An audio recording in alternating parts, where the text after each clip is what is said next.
اما اخش انام بقى عشان ورايا شغل بدري. مين؟ المخ. عايزة مخ. في كام سؤال بس كده محتاجين إجابة قبل ما تنام. مش وقته بعدين. لا معلش بس عشان نقفل الشفت. بكرة ان شاء الله. لا ما انا مش على مزاجك. عايز ابو المخاميخ يخلص.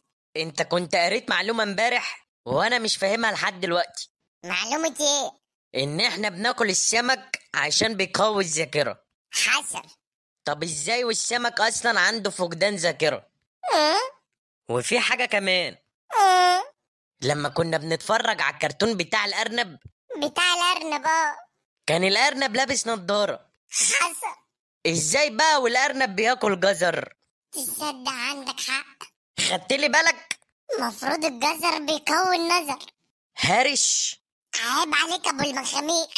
حاجة كمان، يا لهوي. ليه الستات لما بتكتئب بتاكل محشي؟ حزني.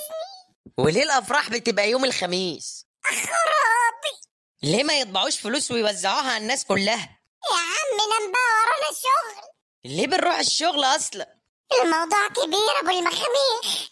هو ايه الموضوع اساسا؟